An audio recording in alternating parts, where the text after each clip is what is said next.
विद्यार्थी मित्रों, हूँ संजय पटेल धोरण 10 एसएस ऑनलाइन क्लास में आपનું हार्दिक स्वागत करूँ છું। आने આગળનો વિડિયો આપણે જોયો પ્રકરણ 1 માં કે વારસો કોને કહેવાય, વારસાનું ઘડતર કરવામાં કોનો કોનો ફાળો છે, સંસ્કૃતિની વ્યાખ્યા શું હતી, संस्कृतिनो देहपीन घड़वामां कोने कोने फाळो आप्यो एनी आपणे चर्चा करी अने मैं प्रश्नों गृह कार्यों पर तमने आप्या हता। आशा राखो कि तमे घरे बैठा गृह कार्य कर्युं हशे अने प्रश्नों आजे पण मैं बीजा लेक्चरमां बोर्डनी अंदर शरूआतमां ज आपणे ए 3 प्रश्नोनो समावेश कर्यो छे। तो जे मोस्ट आईएमपी छे बोर्डनी परीक्षा माटे आ 3 प्रश्नों मोस्ट आईएमपी परीक्षा में पाठ ए में एक वाक्य में जवाब आपवामां पूछाशे। हवे शुरुआत करीए पहला गया लेक्चर ने थोड़ी याद अपाई दो कि भाई वारसो कोने कहेवाय। तो आपणे आपणा पूर्वजों तरफथी जे कंई मळ्युं होय तेने वारसो कहेवाय। एना उदाहरणनी आपणे काले चर्चा करी हती। संस्कृति की व्याख्या शू तमने याद हशे, मैं काले तमने 3 व्याख्याओ आपी थी। संस्कृति एटले मानव मननु खेडाण, संस्कृति एटले जीवन जीववानी રીત, संस्कृति एटले मानवीनी आदि मानवथी आधुनिक मानव सुधीनी एक विकास यात्रा। बीजा शब्दों कहेवुं होय तो गुफाथी घर सुधीनी विकास यात्रा। हवे आगळ वधीए तो हवे भारतना वारसाना मुख्य प्रकार जे बोर्डनी परीक्षा माटे विभाग सी अने डी में पूछाय तेवो मोस्ट आईएमपी प्रश्न छे।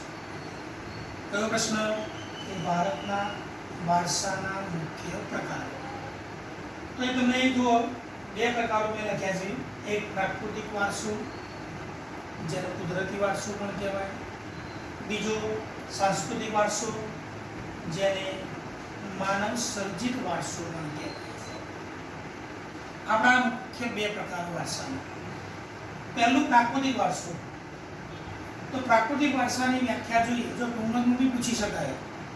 प्राकृतिक वारसा विषे टूंक नोंध लखो पार्ट बी एमां सेक्शन बी में 2 गुणों पूछातो प्रश्न छे।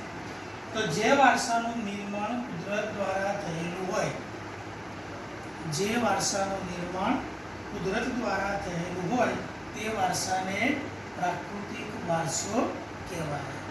આનું બીજું નામ પણ લખેલું મેં કુદરતી વારસો। તો કુદરતી વારસો કેમ કહેવાય? કારણ કે આ વારસાનું નિર્માણ કુદરત દ્વારા થાય છે। આમાં આપણે એટલે કે માનવી કશું કરી શકતો નથી। એનું સર્જન એનું નિર્માણ કુદરત દ્વારા થાય છે। એટલે એને કુદરતી વારસો પણ કહેવામાં આવે અને પ્રાકૃતિક વારસો પણ કહેવામાં આવે।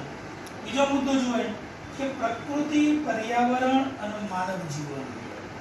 પ્રકૃતિ એટલે કુદરત, પર્યાવરણ એટલે તમામ કુદરતી તત્વો, જંગલો હોય, ખીણો હોય, ઉચ્ચ પ્રદેશો હોય, મેદાનો હોય, નદીઓ હોય, મહાસાગરો હોય, રણ પ્રદેશો હોય, પ્રાણીઓ હોય, પક્ષીઓ હોય, આ બધા પર્યાવરણના તત્વો કહેવાય।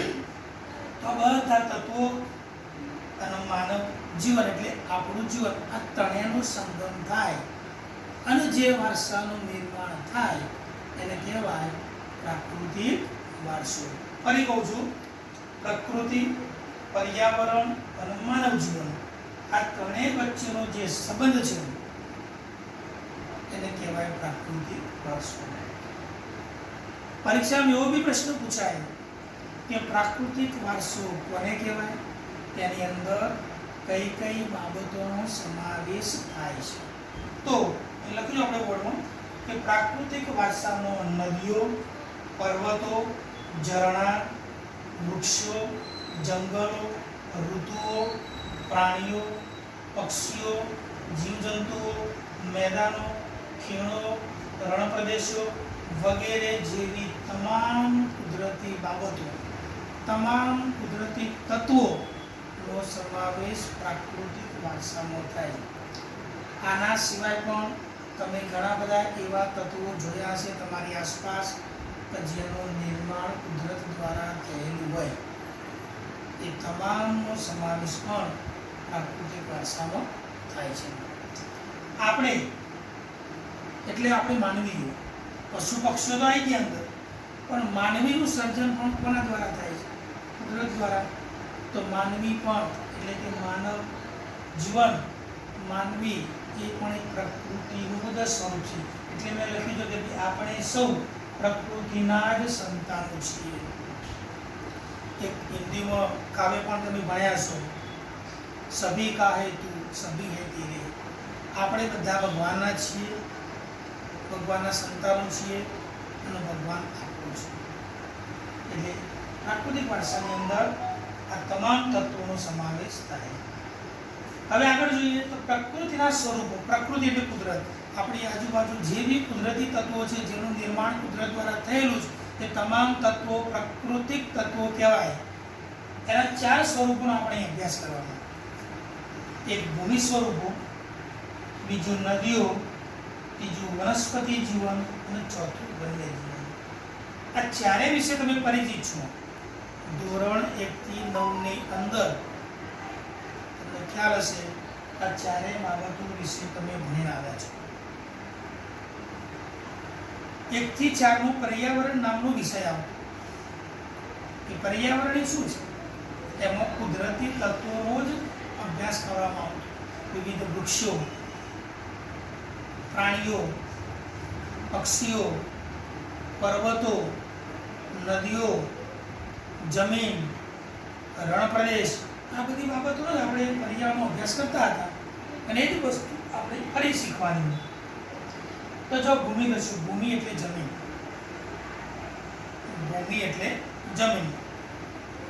જમીન અને ભૂમિ બંનેની વ્યાખ્યામાં થોડો તફાવત છે. જમીન કોને કહેવાય? તો પૃથ્વીનું જે ઉપરનું પાતળું પડ છે, પૃથ્વીનું ઉપરનું જે પાતળું પડ કે જેનો ઉપયોગ આપણે ખેતી માટે કરીએ છીએ, ફળદ્રુપ પડ છે, એની જમીન કહેવાય. જ્યારે ભૂમિ શબ્દ વાપરીએ ત્યારે આખો પૃથ્વીનો ટુકડો આવી જાય. તો જો ભૂમિ સ્વરૂપમાં આપણે આપણું જે ભૂપૃષ્ઠ જેને કહીએ એ બધી જગ્યાએ એક સરખું નથી. કોઈક જગ્યાએ પર્વતો છે, કોઈક જગ્યાએ ખીણો છે, કોઈ જગ્યાએ મેદાનો છે, કોઈ જગ્યાએ રણ વિસ્તારો છે, કોઈ જગ્યાએ પાટખીણો છે, કોઈ જગ્યાએ કોતરો છે, કોઈ જગ્યાએ અખાતો છે. ભૂમિ સ્વરૂપ આપણું વૈવિધ્યથી ભરેલું છે, એટલે વિવિધતાવાળું છે. તો એ ભૂમિ સ્વરૂપનું નિર્માણ કોણે કર્યું? આપણે કર્યું? તો કે ના, એનું નિર્માણ કુદરત દ્વારા થાય છે. પર્વતો આપણે બનાવ્યા? તો કે ના, એનું નિર્માણ કુદરત દ્વારા થાય છે.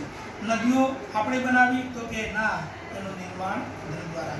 એટલે જે પણ આપણે જોઈએ છીએ, પર્વતો હોય, નદીઓ હોય, મેદાનો હોય, રણ પ્રદેશો હોય, એ બધાનું નિર્માણ કુદરત દ્વારા થયેલું છે. નદીઓ, તો નદી માટે તો આપણે શબ્દ કયો વાપરીએ છીએ? લોકમાતા. નદીનો લોકમાતા કહેવામાં આવે છે. લોકોની માતા. કેમ? એક માતા પોતાના બાળકને જેવી રીતે પાલન પોષણ કરે, મોટું કરે, એ જ પ્રમાણે નદીઓ પણ આપણી માતા છે.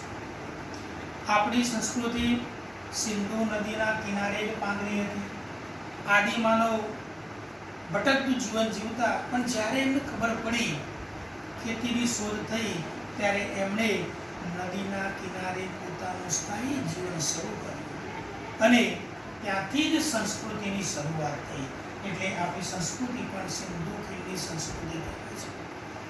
નદી આપણને પીવાનું પાણી આપે, ઉદ્યોગો માટે પાણી આપે, ખેતી માટે સિંચાઈનું પાણી આપે, કેટલીય વસ્તુઓનું નિર્માણ કરવામાં પાણી ઉપયોગી છે. જમીન ભૂગર્ભ જળની સપાટી ઊંચી લાવે. નદીઓ આપણને ઘણી બધી રીતે ઉપયોગી છે, એટલે નદીને લોકમાતા કહેવામાં આવે છે. વનસ્પતિ જીવન, તો વનસ્પતિ એટલે તમામ પ્રકારના વૃક્ષો, ઘાસ, એનાથી મોટું છોડ, એનાથી મોટા ક્ષુપ, વૃક્ષ, વેલા, આ 5 પ્રકારની વનસ્પતિ થાય. આ છે પાંચે પ્રકારની વનસ્પતિ કુદરતી છે. તો તમામ પ્રકારની વનસ્પતિનો સમાવેશ પણ પ્રાકૃતિક વારસામાં થાય. આદિ અનાદિ કાળથી અનેક પ્રકારની વનસ્પતિ આપણી આસપાસ ઉગતી હોય છે.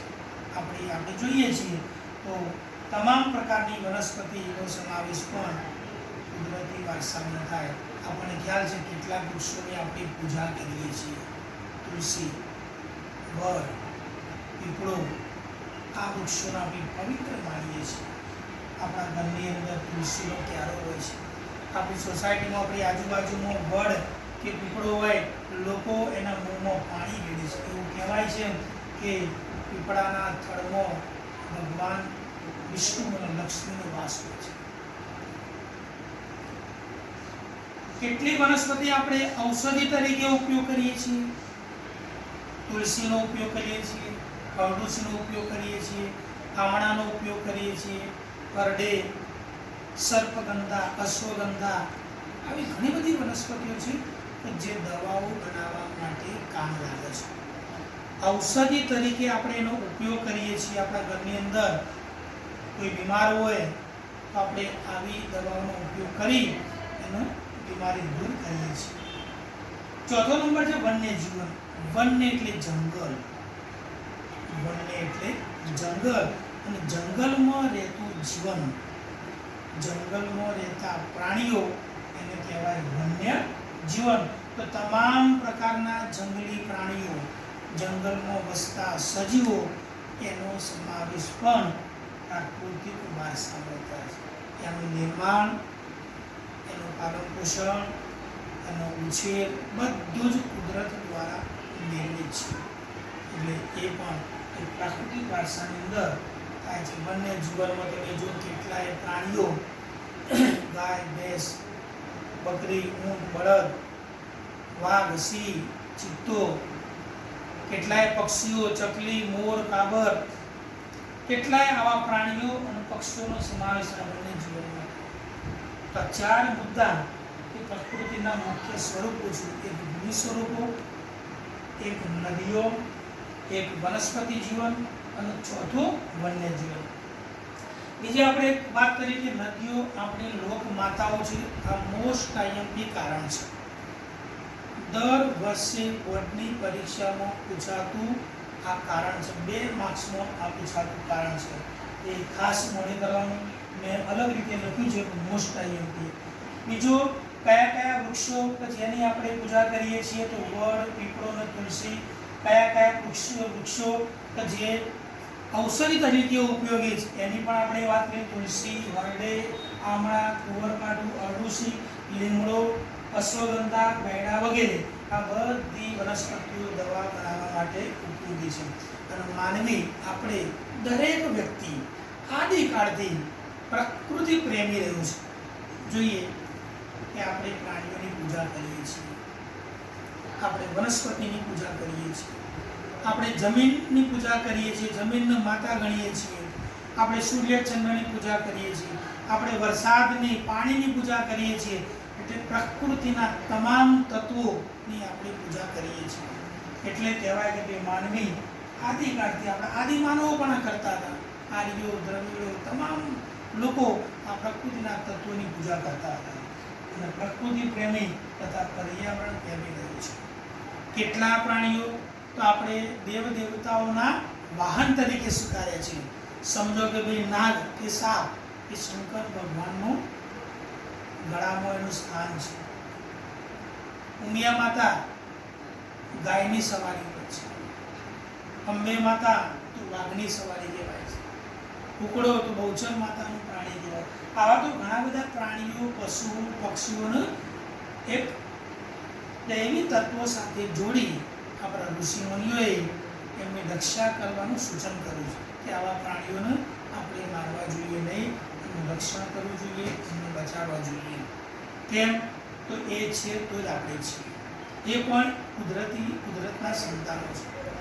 એમનો પણ આ પૃથ્વી પર આપણા જેટલો જ અધિકાર છે. એટલે મેં પહેલાં જ વાક્ય લખ્યું હતું કે પ્રકૃતિ, પર્યાવરણ અને માનવ જીવન આ ત્રણેય બાબતનો ત્રણેયનો સંબંધ ત્રણેયનો સરવાળો એટલે પ્રાકૃતિક વારસો. મિત્રો આજના લેક્ચરમાં આટલું. હવે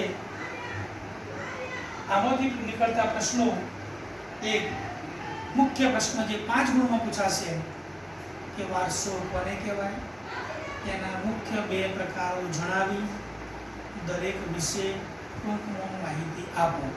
ફરી બોલું છું, વારસો કોને કહેવાય, તેના મુખ્ય 2 પ્રકારો જણાવી દરેક વિશે ટૂંકમાં માહિતી આપો. વિદ્યાર્થી મિત્રો, આ પ્રશ્ન બોર્ડની પરીક્ષામાં પાર્ટ બી વિભાગ ડીમાં 5 ગુણનો 4 ગુણનો પૂછાતો પ્રશ્ન અને વારંવાર પૂછાય. એટલે ગૃહ કાર્યમાં આ પ્રશ્ન તમારે લખવાનો રહેશે.